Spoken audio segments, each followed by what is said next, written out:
All right, class, welcome to the new week. We are going to be taking a look at Northern and Eastern Europe. Now, I need you to stop for a second. You should be on this video because you have already taken the Western Europe map test. If you have not taken the Western Europe map test, and that means that you probably haven't read the module, because if you read the module for today, you would know that Western Europe map test is one of the first things that is written about. If you have not done the Western Europe map test, stop this video right here, go take that test, and then come back and watch this video, because this is going to be on a new section of Europe, Northern and Eastern Europe, okay? So Northern and Eastern Europe, we will be dealing with the Nordic countries. Nordic is a word that basically just means north and normally deals with Northern Europe, okay? So the Nordic countries and also Eastern Europe. We're going to do the same thing. It should go a lot quicker because you should know the routine with maps by now. So let's take a look. Hope everyone is doing well today. Now, if we come over here, you will notice we have the same set of maps, and you know what's going to happen? They're going to be linked, same as usual. So you'll have blank maps that you can link to and use, but I want us to take a look and notice we have the same thing that we saw with Western Europe. Here is Europe, Northern/Eastern Europe, political countries. So you know that this is a political map. That's why it says political countries. So, a political map, if anybody remembers, this is where we have a map that's focused on the borders of countries, where countries are located, where cities are located. And notice that again, the countries are numbered. So we have Iceland up here. I don't mind giving that away. So there's Iceland. Iceland is part of the Nordic countries. 1, 2, 3, 4, and 6. Those make up the Nordic countries. We have over here, I'm not going to give them away. You need to look them up. But these are the 15 countries. They're going to make up Northern and Eastern Europe. And you notice I did the same thing I did with Western Europe. I made a numbered list off to the side from my blank map because that's going to be a lot easier than trying to write all the names of the countries down on some of the smaller countries like number 13. Trying to write the names down on some of the smaller countries, it's going to be a little bit difficult. This makes it a lot easier to create my numbered list. Right, so Northern/Eastern Europe. Now we're going to go ahead and flip the page over. And here we go. Northern/Eastern maps. Political capitals, so our political map, but this time we're focused on capitals. And we're doing the same thing that we did with Western Europe. We're picking a few of the capitals to learn about. I kept the numbers the same so that they would match the number on the political map's country side that we just came from. So 2, 3, 4, 5, 10, and 12. And again, as usual, I made a numbered list off to the side because that is going to be easier. And our last map is our political map. So if we look here, you can pause this, of course, at any time to make sure that you have all the physical features down. But we have the Atlantic Ocean, the Norwegian Sea, which of course should be next to the country of Norway. We have the Baltic Sea. Baltic Sea is right here, and you notice these three countries that on the political maps countries page, they should be numbers 7, 8, and 9. These are the Baltic countries. I refer to them in my class as the Baltic Sisters. You'll see why once you see their names. We have the Ural Mountains, the mountain range that divides European and Asian Russia, or I should say the European side of Russia from the Asian side of Russia, and pretty much creates the divide between Europe and Asia. That is the border right there, the Ural Mountains. We also have the Northern European Plain. Now that's just to give us kind of an idea of the Northern European Plain. We talked about the plains when we did Germany and talked about how important having a huge open grassland with no mountains, no forests, especially when you have rivers running through it because it creates this great farmland. So the Northern European Plain, and then we have the Black Sea. Now the Black Sea is not black. So keep that in mind. There are a lot of debates about why it's called the Black Sea. Some things you need to know is that companies drill for oil in the Black Sea, and when we say they drill for oil in the Black Sea, this is not a sea of oil, but instead you drill underneath the sea floor for the oil. So there's debates back and forth. Some people say there's a certain bacteria that when you dive down deep enough, it's really black. Others say it's because of the oil. I can't say for sure, so I'm not going to give you a definitive, here's why it's called the Black Sea, but it is the Black Sea. But if you ever look at pictures of the Black Sea, it's nice, clear blue waters. So, or not clear, not like Caribbean clear, but nice blue waters. So just keep that in mind. All right. That should cover our northern/eastern Europe maps. Now, if we have these maps, the next Wednesday, you have a map test over these countries. So you need to make sure that you are studying. I am going to show you a few pictures, though, of some capitals just to help you out. So I hope everyone's having a good day today. By the way, I want you to notice we have our map of Europe. We've got Iceland over here.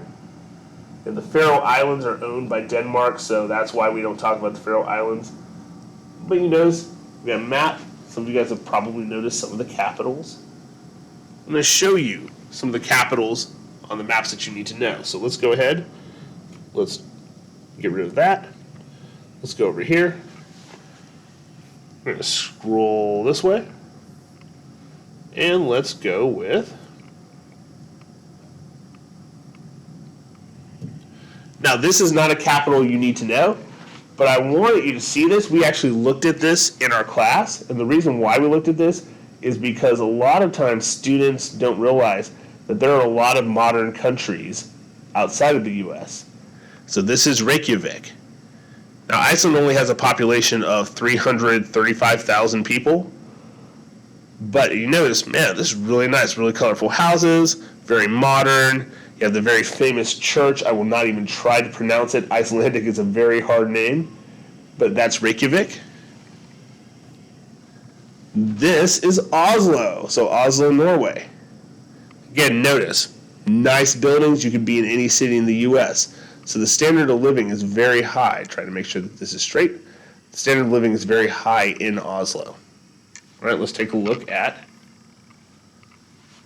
Fjords. All right, let me go ahead and put this right here. I think we should be okay. All right, so fjords, if you remember we talked about this, we talked about a narrow waterway or inlet between cliffs. Norway, Sweden, Finland, there are a lot of fjords in those areas. Norway is especially known for their fjords. Stockholm, right? Really beautiful colored houses. Again, a modern city, very high standard of living. So it's nice to be able to see these, to put kind of a picture with the names. So we don't just go, okay, Stockholm's the capital of Sweden. But we kind of get an idea of, oh, this is what Stockholm looks like. Helsinki, Finland. That's another capital that you need to know. So I'm kind of giving you some of these capitals, but of course you need to know what Finland is, or where Finland is located, not what Finland is, but where Finland is located, where Sweden is located. But this is Helsinki, Finland. This is kind of famous. This church is like a rock church underground. You see the top of it. This is in Finland. Moscow, the St. Basil's Cathedral. Very famous, very iconic picture. This is in Red Square. We have the Kremlin. All right, the Kremlin is where the president of Russia lives and the government of Russia operates. So, there you go. This is Red Square in Moscow. Again, if you ever hear about Moscow, you hear about Red Square. There's a reason for it. So the Kremlin, St. Basil's Cathedral, and a lot of other cathedrals and buildings are there as well. Warsaw, Poland. Warsaw is another capital that you need to know. So remember, out of the capitals I'm showing you, Reykjavik is the only one that you don't need to know for this test. But this is Warsaw. You do need to know this. Again, if you take a look, very modern city, lots of skyscrapers, you got cars, parking lot. Kiev, Ukraine. And again, I want you to see this so you have a picture to go with the capitals and so you can realize, oh, wow, okay, I'm seeing some things that I might see if I drove to downtown Atlanta or if I drove to any other major city in the U.S. And we see a lot of modern buildings. This is Kiev, I believe this is the city center. You know, Kiev has some statues. I put this statue here because of how huge it is. All right, you would be someone standing right there at the little base of this statue. So just to give you an idea of some of the capitals. By the way, this is the Black Sea. Remember I was telling you the Black Sea is not dark oil black, okay? But this is the Black Sea right here. By the way, just to let you know, there's also, when you do 7th grade, there's the Yellow Sea, which is near China, which borders China. You have the White Sea, which is in northern Russia. You also have the Red Sea, which it makes up the border between Egypt and Saudi Arabia. Right? So there's a bunch for you. There's a lot of colors. But again, in some ways, you know, when you learn 7th grade, you learn about the Yellow River, okay? In some ways, some have a match to colors. Others, there's debate about why they have their name, and the Black Sea is one of them. All right. Northern European plain. You see all these patches. Looks like a patchwork quilt. This is farmland. Remember we talked about, again, the European plain, when you have this large stretch of land that covers hundreds and hundreds, not even hundreds, thousands of square miles. And yet you don't have forests. That doesn't mean you don't have trees, but you don't have forests. And you also don't have mountains. And so with rivers flowing through it, like the Elbe River that we saw, that makes this a great area to farm. The Ural Mountains, and by the way, you notice I said mountains plural. So that means that it's a mountain range, not just one mountain. So when you talk about the Ural Mountains, then you know, oh, this is a mountain range. So these are lots of mountains that are connected together. All right, oh, that's going on to our next, we'll do that a little bit later, by probably next week. So remember, Northern and Eastern Europe, you need to make sure that you study. That also means that you play purpose games. So purpose games, same thing as when we did Western Europe. Play the purpose game, go to purpose games, sign up for purpose games. If you can't remember, please watch my video on Western Europe and make sure that you look at the directions on how to log into purpose games or how to set up your account for free and then log into purpose games. When you do that, type MCGEE into the search once you log in and find McGee class Eastern Europe countries and McGee class Northern/Eastern European capitals. Play those games, play them as often as you need to practice. That way you get used to this area of Europe. And just remember, bonus points are given to first, second, and third place in your class. Again, 5th period and 6th period are my virtual classes. So the 5th period students, whoever's first, second, and third in that class, you have bonus points that are awarded to you. Whoever's first, second, and third from the 6th period class, you guys have bonus points that are awarded to you as well. Okay? And as usual, if you have any questions, I will be on conference. So talk to me and let me know. Whatever help you need, I'll help you out. Okay? Take care, guys.